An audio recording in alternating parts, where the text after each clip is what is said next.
Yeah, hello ladies and gentlemen. Today's video is a video about F1. Now, I am driving as Kimi Raikkonen, and we're going to skip the formation lap here. But yeah, today's video is about Formula 1, and basically it's about what happened in Bahrain with this man, car number 7, Kimi Raikkonen. Now, I want to make myself clear, I don't mean to offend anyone, obviously, and this is a bit of a controversial subject. Now, on Sunday, if you watched the race, Sebastian Vettel won from Valtteri Bottas, and obviously, it was a pretty good race in my opinion. It wasn't that bad of a race, it was pretty decent. And yeah, you know, it was just one of them races that wasn't too boring, wasn't too exciting either, but it did have its certain drama.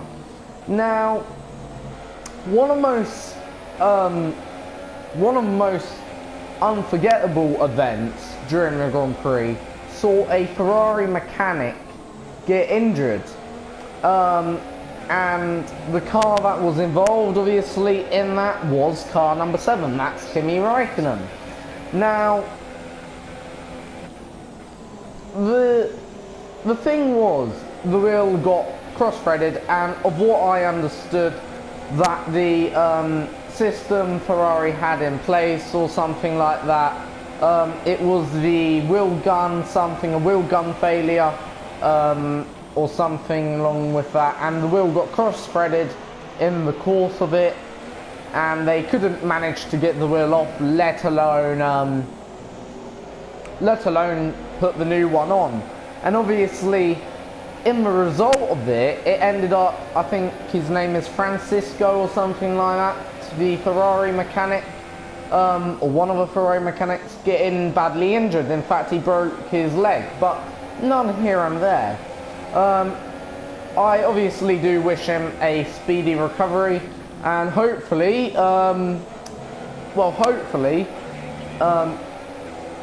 he will get back to work, and he will be able to help Ferrari win more Grand Prix in the future, for not only Raikkonen but for Sebastian Vettel. And funny enough, Sebastian Vettel's just done the fastest lap here. But yeah. One guy though, the reason why I'm doing this video is to respond to someone who has in a way annoyed me a little bit, you could say, called Chazza HD. Now, I do respect Chazza HD, he's, I'm pretty sure, a good guy and a good man, and I'm pretty sure majority of his videos are for entertainment purposes only, and yeah, that is what this video is for. And just sort of, you know, to also pass a little bit of my time, and hopefully your time. But yeah, basically what happened was, with Chazza HD basically said, cause of, let me get this right, yeah, cause basically what happened in the Grand Prix before, which was Melbourne, Australia, and this Grand Prix with the mechanic, that something needs to change, like we need to bring back the lollipop system. But in my eyes, this is a real disrespectful thing to do, cause in my eyes, it's a bit like saying, in my eyes, it is to me, okay, it's just very disrespectful to say that we need to bring back the lollipop system after literally it's like 2 things go wrong, and we're already, well, someone's already saying we need a new system, when this system, that lollipop system, works 9 times out of 10. And the thing about the lollipop system is the lollipop system was really unsafe. In fact, in my eyes, it was more unsafe than the current system we've got now, the traffic light system.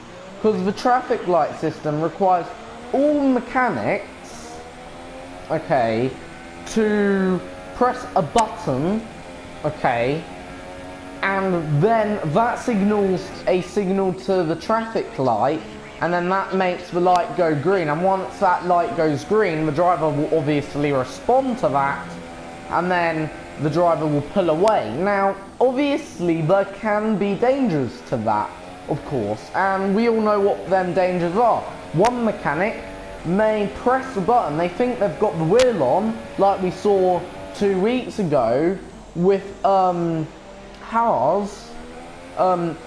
They thought they had all 4 wheels on, but when the mechanics took the wheel gun away, they realised that the wheel nut wasn't tight enough, and therefore they have made a mistake, and now that mistake is going to cost them dearly in terms of, basically it's just going to cost them so much time, and they now have a race. But this situation has happened in fact under the lollipop system. In fact, I think the most memorable lollipop system failures have been back in 2010, when the lollipop was a very was the most current thing then back then. 2008 when we had the lollipop system. They had a lot of fuel pit lane fires, and for sure, okay, for sure we see a lot of unsafe release. However, I think bringing back the lollipop system isn't going to solve anything. Now, I'm not saying let's not make Formula 1 more safer. The more safer Formula 1 is, great, that is brilliant. Because no one wants to see a mechanic get injured, no one wants to see anyone get injured, not even a driver, because they're doing their job to go around the circuit as fast. But the way I see it as well, if we make Formula 1 basically health and safety over the top, basically, Formula 1's going to become no longer Formula 1. It's going to become very boring, very dull. It's going to become, in my eyes, like Formula E. Now, I'm not trying to say Formula E is a terrible sport. Do not get me wrong, oh no, Formula E sees a lot of overtaking, but the pit stops in there, especially of what I saw last season, were dreadful. Jumping out of one car into another car just to carry on with the race. That reminds me of the really olden days of Formula 1, when Formula 1 used to have like a backup car. If the A car went wrong, or your teammate would jump out of the car to give you the car and to win, sort of thing, or to get good points if you were the championship favourite. Now, that in my eyes is just a terrible idea, and we shouldn't go back to that. And I don't think we should go back to the lollipop system either, because the lollipop system didn't really do much better than the system we've got now. In fact, the system we've got now, during the last 5 years, of what I can recall, has only had about maybe 10 incidences. That's the traffic light system. The lollipop system, that's where a man would stand with like a lollipop, you could say, and he would flip it to tell the driver to go and lift the lollipop, you could say. That saw a lot more accidents in the course of 1 year, let alone, you know, in the course of its time. So what I am suggesting is that we don't go back, instead we go forward, and maybe we instead, maybe not slow down pit stops, but we try and make pit stops maybe a little bit more safer, like the features on the wheel gun. So basically, maybe there could be like a sensor on wheel guns, like around the wheel nut thing to lock in the wheel nut, or just something to make that wheel gun a little bit more maybe automatic rather than a lot manual. And maybe there should be an investigation, quite honestly, into the wheel nuts. Because realistically, this problem in my eyes actually hasn't been down to the fact Ferrari or Haas could not actually this problem hasn't been down to the fact that Ferrari or Haas can't get on the wheels or off the wheels. It's down really to the wheel nuts, as you can see. That's what gets the nuts on and off. And obviously, them wheel nuts are very important. And if they're not put on correctly, then or they don't come off, then that's when we start to see problems. It's a bit like the refueling, in all honest truth, okay?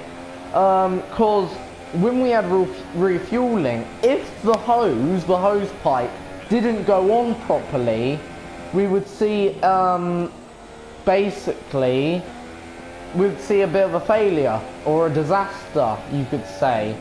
And that disaster would lead into something more serious, like a pit lane fire. Now, obviously we can do a lot.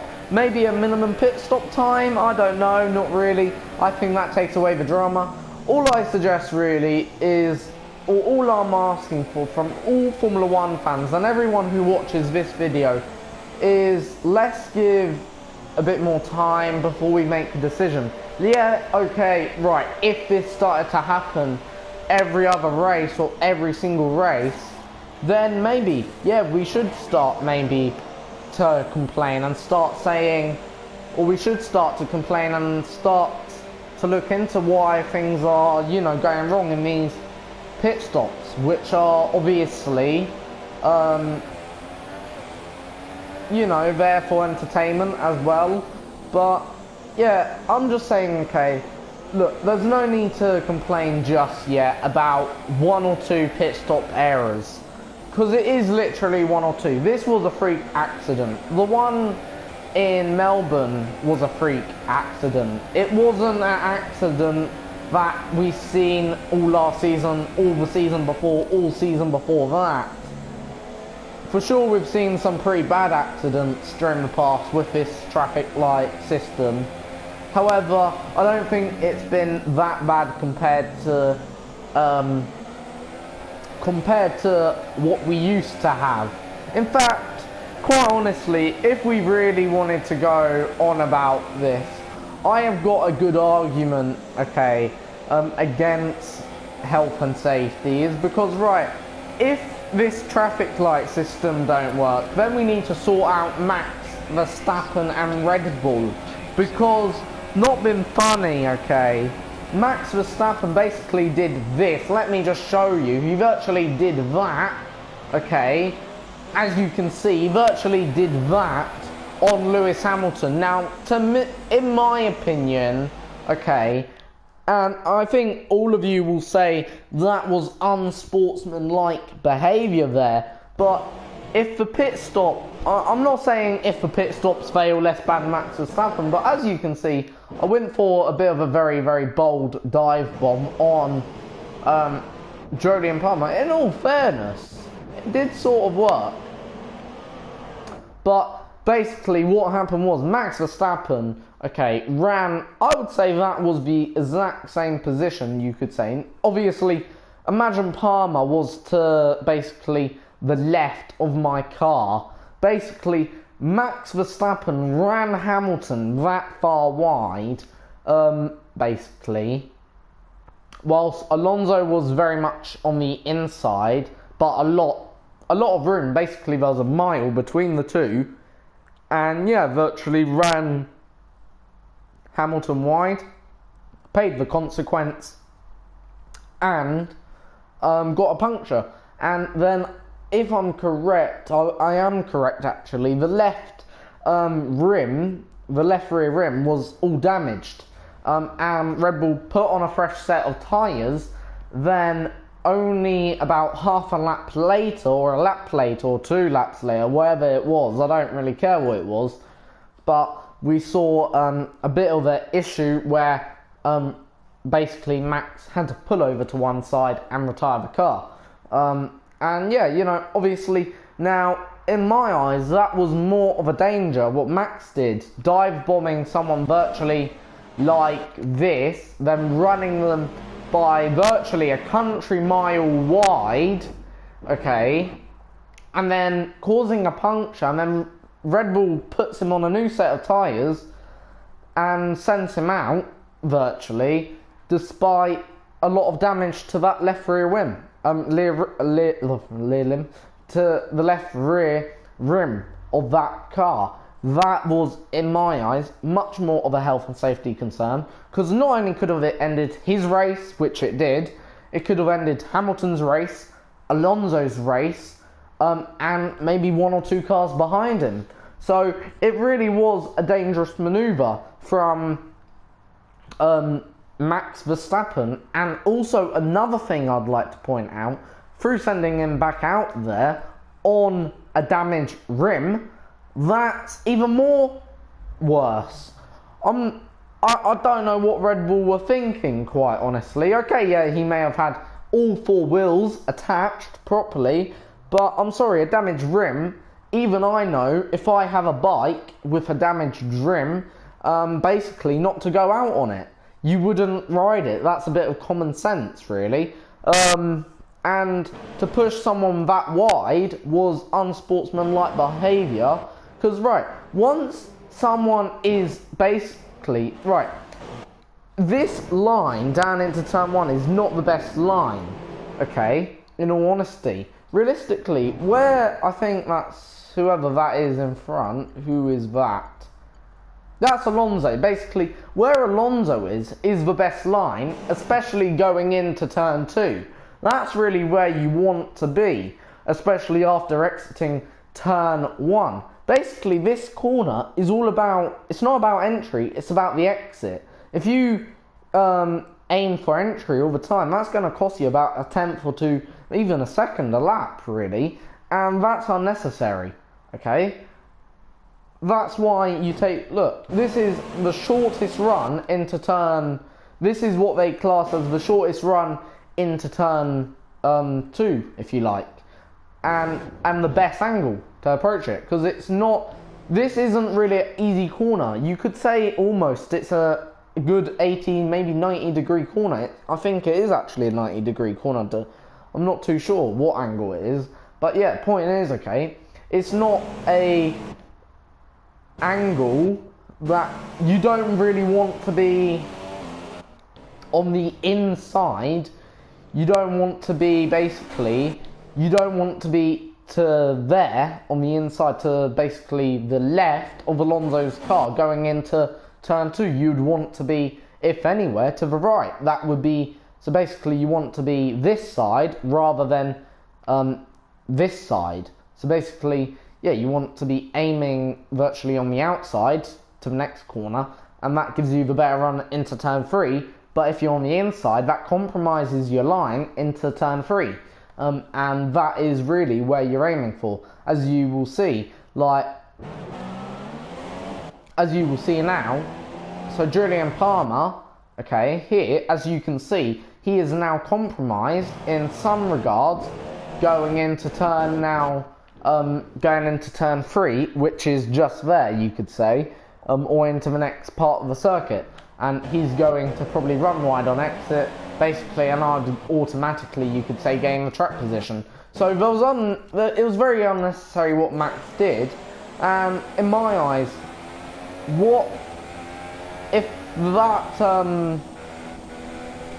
that was a health and safety concern for Chazza HD, or if that wasn't a health and safety, should I say, concern for Chazza HD, then I think he needs to, I'm not trying to be rude to here, Chazza HD, but I think you'd need to really go look at the drawing board once again, because realistically, there was no need for that type of manoeuvre on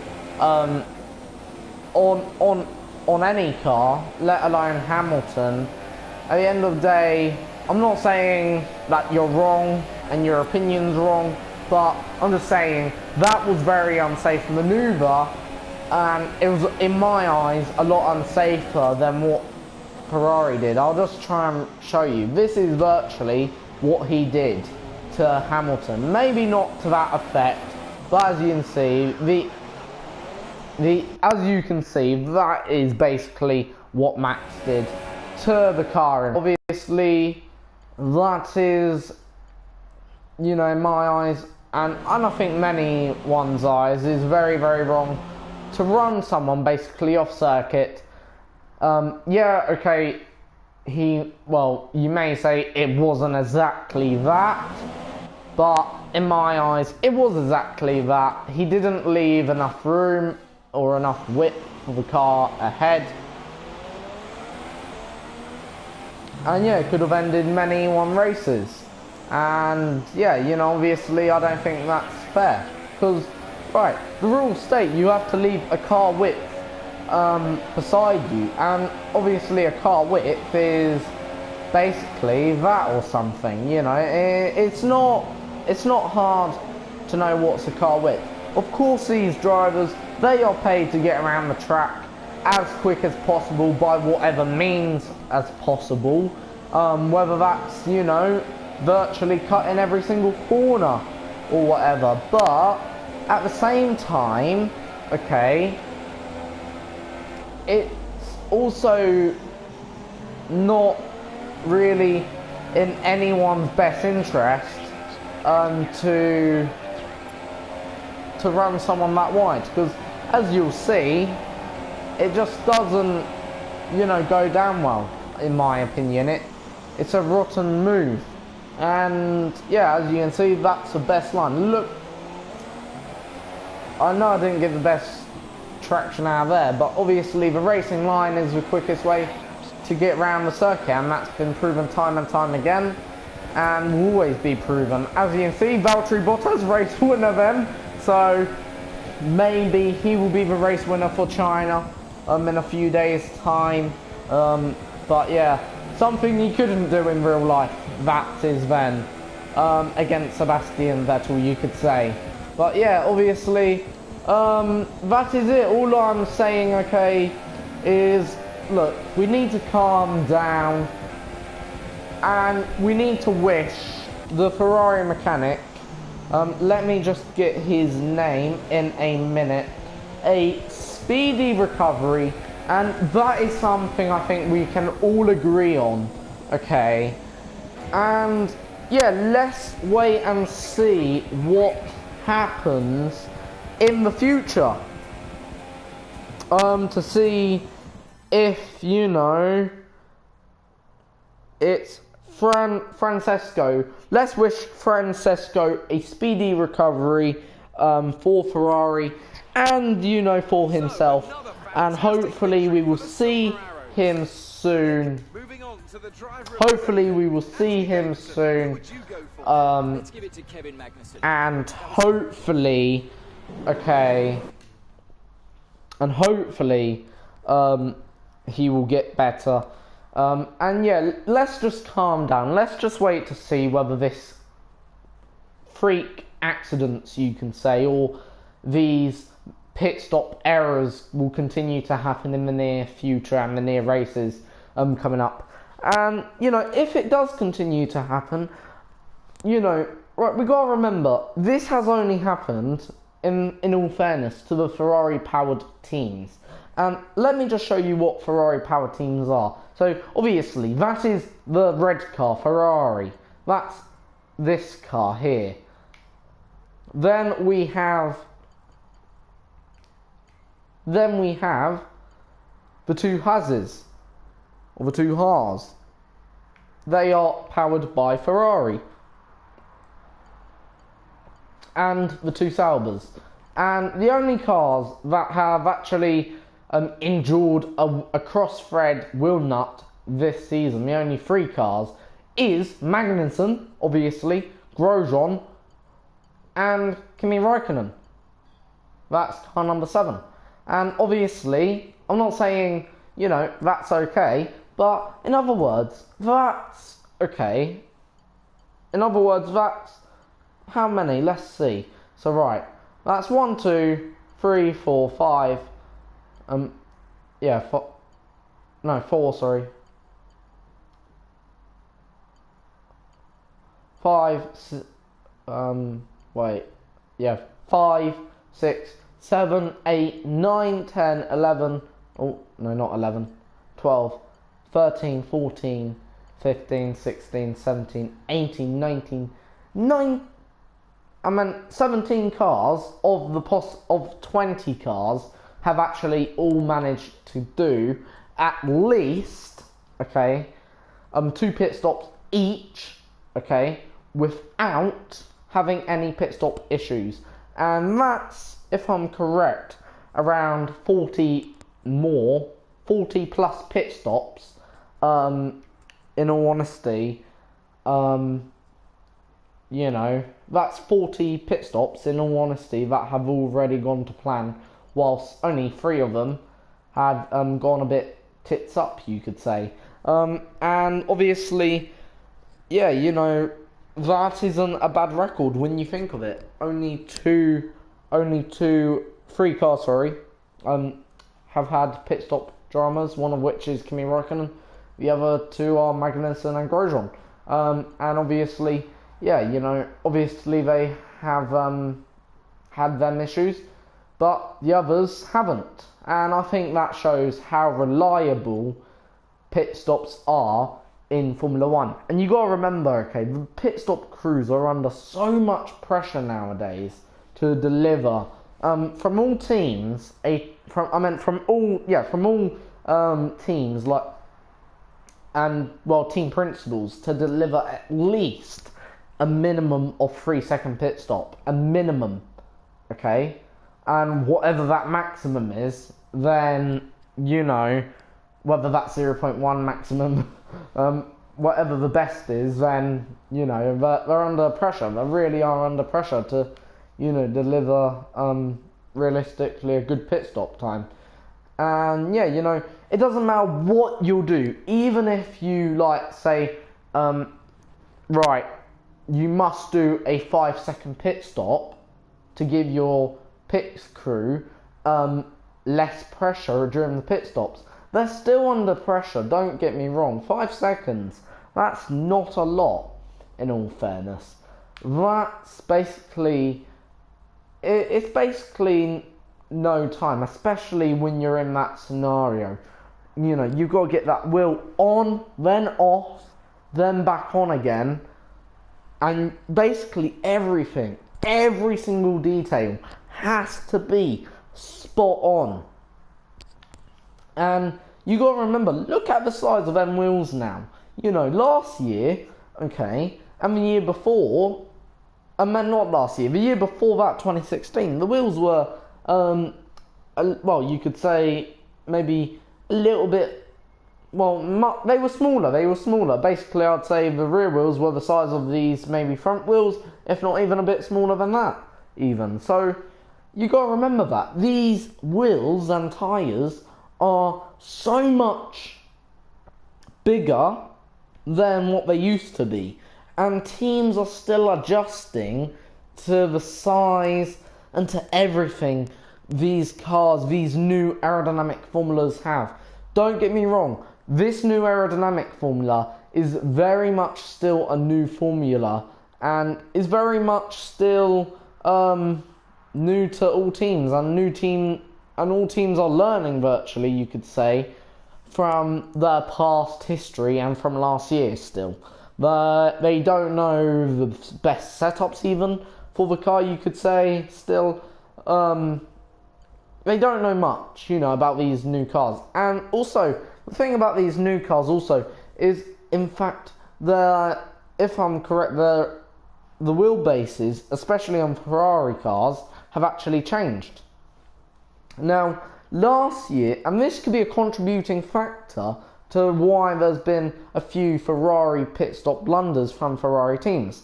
Now, last year, the suspension on that Ferrari, or the wheelbase, should I say, on that Ferrari is very narrow, or one of the narrowest on the grid. If we actually take a look at Mercedes, you can tell instantly that is a little bit of a longer wheelbase. If you're not aware what the wheelbase is, basically the wheelbase is the distance from the front wheel to the rear wheel, you could say.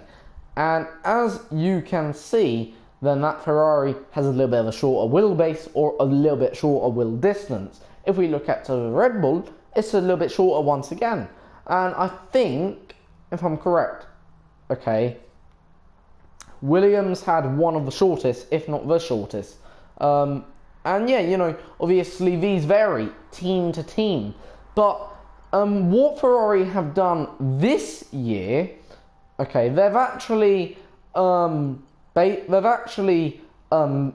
adjusted that wheelbase to be a tad longer. So basically, it's a bit more like this Mercedes wheelbase, but still a tad shorter. Okay, and what that is basically to hope, it's basically to hope to close that gap to maybe Mercedes and Ferrari, basically. Because Ferrari were really quick last year. Well, no, last year Mercedes were really quick around circuits actually like this. If I'm correct, last year Mercedes were on pole for Bahrain and for Melbourne. They knocked out basically pole back to back.